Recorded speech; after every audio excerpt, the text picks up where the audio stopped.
This baddie right here destroyed 6.6 Texas's worth of landmass with one attack. And when the Wayne Shia threat force went to the nobles of the Great Collection and said, yo, she cannot do this, or else there's going to be some consequences, do you know what their answer was?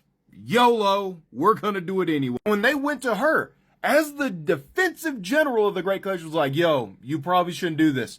She was like, well, they want to do it, so elementalist time, YOLO. So within the mangas, based on my D&D games, what were the consequences of that, and what was the actual destructive potential? So the Wayne Shia Threat Force, or WTF for short, which is a globally funded organization that monitors epic level characters and make sure they don't do, what she did. After the destruction was caused, they did an analysis, and they found out that her one attack destroyed 1.07 billion acres of land. Just to wrap your head around that number, the United States has 2.4 billion acres in its landmass. So with one attack, Thanos snapped half the United States basically. Okay, well, that's a lot of land. But how many people died in that one attack?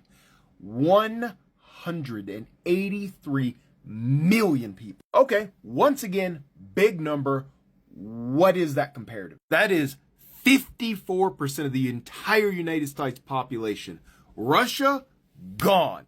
Mexico, gone. And just for reference, that is going to show you how big the Defiance War was, which is basically the gods versus the mortals of the Great Collection. That is the scale of personnel that is involved. And that attack did not win them the war. The war went on for many more years. But what were the penalties associated with that one attack to break the stalemate on the Western Front? The WTF charged them $3.125 trillion in just damages. And they hit them with a fine for basically going through with this of $500 billion. And because of leadership choosing to pay off the fine over time rather than just dropping the money at once because they wanted to make sure they had enough money for the war effort with a 1.25 interest rate, they ended up paying $10.8 trillion, which is a little bit more than a third